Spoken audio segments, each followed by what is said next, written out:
बिस्मिल्लाहिर्रहमानिर्रहीम। अस्सलाम वालेकुम स्टूडेंट्स, आज के लेक्चर में हमने द हाइपर हार्मोनिक सीरीज़, जिसे पी सीरीज़ भी कहते हैं, उसकी कन्वर्जेंस या डाइवर्जेंस को चेक करना है, डिस्कस करना है कि किस सूरत में हाइपर हार्मोनिक सीरीज़ जो है वो कन्वर्जेंट होगी और किस सूरत में डाइवर्जेंट होगी। हाइपर हार्मोनिक सीरीज़ जो है वो सीरीज़ है जी 1 to infinity 1/n की पावर p। n की जगह पे 1 पुट करें तो आ जाएगा 1/1 1 आ जाएगा। 2 पुट करें तो 1/2 की पावर p। 3 पुट करें 1/3 की पावर p। 4 पुट करें 1/4 की power p and so on. तो जो हाइपर हार्मोनिक सीरीज़ है वो असल में इस तर्ज की एक इन्फिनिट सीरीज़ है। ठीक हो गया। हमने इसकी कन्वर्जेंस या डाइवर्जेंस चेक करनी है। ये p की वैल्यू से हमें पता चलेगा, p की वैल्यू हमें बताएगी कि हमारी सीरीज़ कन्वर्जेंट है कि डाइवर्जेंट है। तो हम दो किस्म के केसेस लेते हैं। पहले जो है हम देखते हैं कि अगर p ज़ीरो है या p नेगेटिव है फिर क्या होगा, और बाद में देखते हैं p पॉजिटिव है तो वहाँ पे क्या चीज़ बनेगी। ठीक हो गया। If p is less than zero, p अगर नेगेटिव है, then limit n approaches infinity. हमारी nth टर्म ये है ना 1/n की पावर p, तो limit n approaches infinity an equal limit n approaches infinity 1/n की पावर p जो है ये नॉट इक्वल टू ज़ीरो होगा। क्यों भला? अगर हम n की जगह पर n अप्रोचेज इन्फिनिटी, हमारे पास n की जो लिमिट है वो इन्फिनिटी है, p जो है वो नेगेटिव है। ठीक है, तो हम यहाँ पे n की जगह पे इन्फिनिटी पुट करेंगे, आ जाएगा 1/इन्फिनिटी उसकी पावर नेगेटिव, इन्फिनिटी की पावर नेगेटिव, यानी कि अगर हम इन्फिनिटी को ऊपर ले जाएं तो इन्फिनिटी की पॉजिटिव पावर होगी। ठीक हो गया। तो वो आंसर अल्टीमेटली क्या आएगा, इन्फिनिटी आएगा, ज़ीरो नहीं आएगा। बात समझ आ गई? तो लिहाजा इस केस में आंसर ज़ीरो नहीं है। तो एक हमने टेस्ट पढ़ा हुआ डाइवर्जेंस टेस्ट। डाइवर्जेंस टेस्ट ये कहता है कि अगर हमारी nth टर्म की लिमिट जो है वो ज़ीरो नहीं है तो हमारी सीरीज़ डाइवर्जेंट है। ठीक हो गया। Hence by divergence test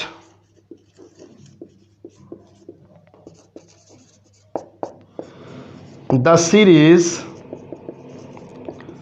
1 to infinity 1/n की पावर p इज डाइवर्जेंट। लेकिन अगर p नेगेटिव है तो ये तो हमने जो है ना वो चेक कर लिया कि p नेगेटिव के लिए हमारी सीरीज़ जो है ये डाइवर्जेंट है। ठीक है। If p is equal to zero, अगर p ज़ीरो है फिर सीरीज़ क्या बनेगी? सीरीज़ होगी जी 1 to infinity 1/n की पावर p इक्वल आ जाएगा 1 to infinity n की पावर ज़ीरो 1 होगा तो ये 1 ही आ जाएगा। इसका मतलब ये सीरीज़ क्या है, 1 + 1 + 1 + 1 एंड सो ऑन। ठीक है। और ये एक डाइवर्जेंट सीरीज़ है। क्योंकि being a geometric series with common ratio 1 it is divergent. Geometric series सिर्फ तब कन्वर्जेंट होती है जब उसकी कॉमन रेशियो लेस देन 1 हो, इक्वल टू 1 हो फिर भी डाइवर्जेंट होती है, ग्रेटर देन 1 हो फिर भी डाइवर्जेंट होती है, सिर्फ लेस देन 1 के लिए कन्वर्जेंट होती है। तो ये फिर डाइवर्जेंट है। Which is divergent, which is divergent. ठीक हो गया। अब हम लेते हैं केस कि अगर p पॉजिटिव है, if p is greater than zero, अगर p पॉजिटिव है then the function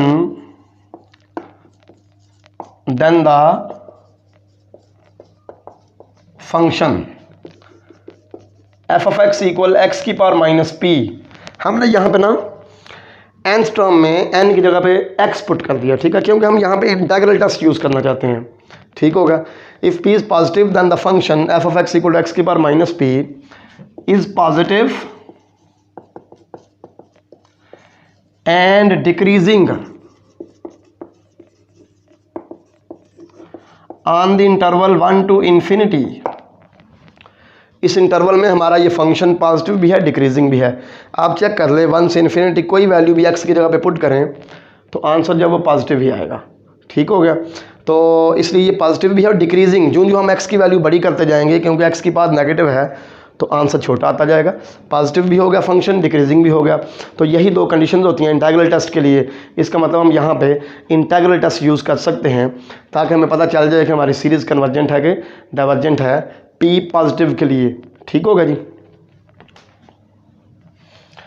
so we can use integral test, we can apply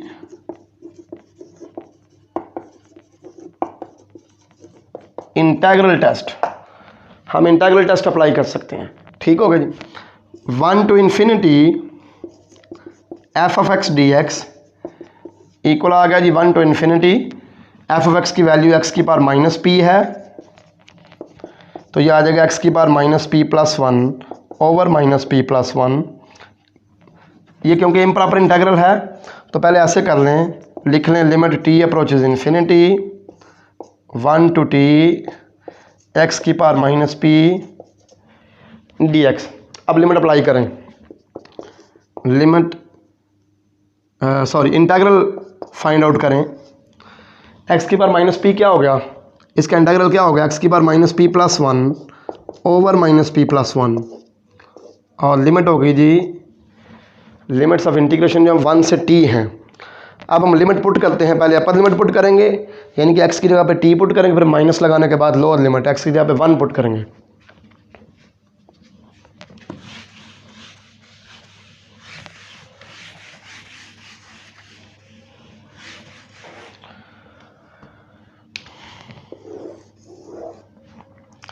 ये आ गया जी limit t approaches infinity t की power minus p plus 1 over minus p plus 1, फिर x की जगह पे 1 पुट करेंगे तो 1 की जो मर्जी पावर हो 1 ही रहता है। ठीक है, यहाँ पे 1 पुट किया, 1 की पावर माइनस पी प्लस 1 ही रहेगा, तो ये आ गया minus 1 over minus p plus 1। अब t की लिमिट है इन्फिनिटी। ठीक हो गया, t अपीयर हो रहा है यहाँ पे, अगर यहाँ पे ये जो पावर है ये नेगेटिव होगी, इन्फिनिटी की पावर नेगेटिव, तो वो इन्फिनिटी नीचे आ जाएगी, उसकी पावर पॉजिटिव हो जाएगी, नीचे इन्फिनिटी आएगा। ठीक है, तो वो ज़ीरो हो जाएगा। ठीक हो गया, अगर ये पावर नेगेटिव होगी। उसके अलावा किसी भी केस में अगर ये पावर पॉजिटिव होगी, ये चीज़ पॉजिटिव होगी, तो इन्फिनिटी की पॉजिटिव पावर हो, इन्फिनिटी ही आंसर आता है। ठीक हो गया, सिर्फ ये पावर नेगेटिव जब होगी फिर इन्फिनिटी की पावर नेगेटिव, वो ज़ीरो आंसर आ जाता है। ठीक है, फिर उस सूरत में जब पावर नेगेटिव है उस सूरत में हमारा इंटीग्रल कन्वर्जेंट होगा, क्योंकि एक फाइनाइट आंसर हमारे पास ये आ जाएगा, ये ज़ीरो हो जाएगा, इन्फिनिटी के बाद नेगेटिव, ये ज़ीरो हो गया, और ये minus 1 over minus p plus 1 हमारे पास आंसर आ गया, हमारा इंटीग्रल कन्वर्जेंट हो गया। ठीक है, लेकिन दूसरी सूरत में अगर ये माइनस पी प्लस 1 जो है ये पॉजिटिव है, तो फिर इन्फिनिटी की पावर पॉजिटिव होने की वजह से यहाँ पे जो लिमिट का आंसर है वो इन्फिनिटी आ जाएगा, और हमारी जो इंटीग्रल है वो डाइवर्जेंट हो जाएगा, जिसके नतीजे में सीरीज़ भी डाइवर्जेंट होगी। तो this limit exists only if minus p plus 1 is negative। अगर ये नेगेटिव है, इसका क्या मतलब है कि p is greater than 1, hence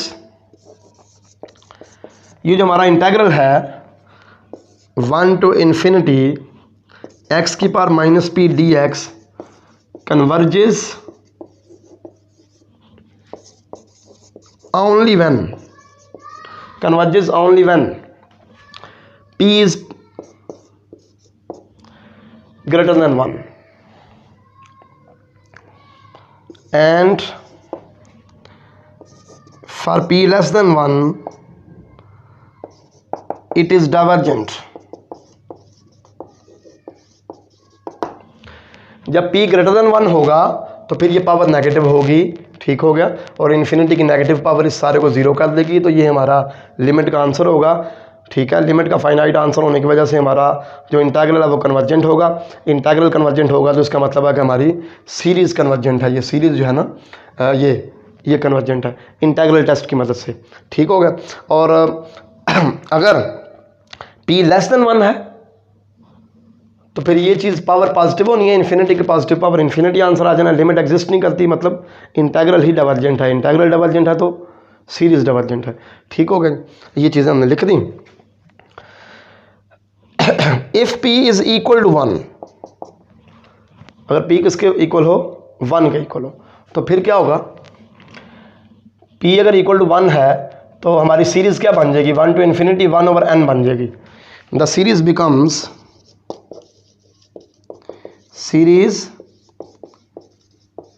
becomes 1 to infinity 1/n, यानी कि हार्मोनिक सीरीज बन जाएगी, harmonic series which is divergent. हम पहले प्रूव कर चुके हैं प्रीवियस लेक्चर्स में, एक लेक्चर में हम प्रूव कर चुके हैं कि ये डाइवर्जेंट है। तो इस लेक्चर की सारी समरी क्या हुई कि जो हाइपर हार्मोनिक सीरीज है 1 to infinity 1/n की पावर p, ये कन्वर्जेंट होगी if p is greater than 1, अगर p 1 से बड़ा है। ये देखें ना, p ग्रेटर देन 1 के लिए कन्वर्जेंट है, ठीक हो गया। और डाइवर्जेंट होगी p इक्वल टू 1 के लिए भी और p लेस देन 1 के लिए भी, दोनों सूत्रों में डाइवर्जेंट होगी, ठीक हो गया। इसका मतलब ये हुआ कि अगर मैं आपके सामने एक सीरीज़ लिखता हूँ 1 to infinity 1/n की पावर 7, तो ये कन्वर्जेंट सीरीज़ है क्योंकि ये n की जो पावर है ये ग्रेटर देन 1 है, ठीक हो गया, n की पावर ग्रेटर देन 1 है। तो 1 to infinity 1/n की पावर p कन्वर्जेंट होगी अगर p ग्रेटर देन 1 है, और डाइवर्जेंट होगी अगर p इक्वल टू 1 है या लेस देन 1 है। तो मुझे उम्मीद है कि आपको समझ आ चुकी होगी। नेक्स्ट लेक्चर में हम इंशाल्लाह एक्सरसाइज 8.2 जो है उसके कुछ क्वेश्चन करेंगे। अल्लाह हाफिज़, अस्सलाम वालेकुम।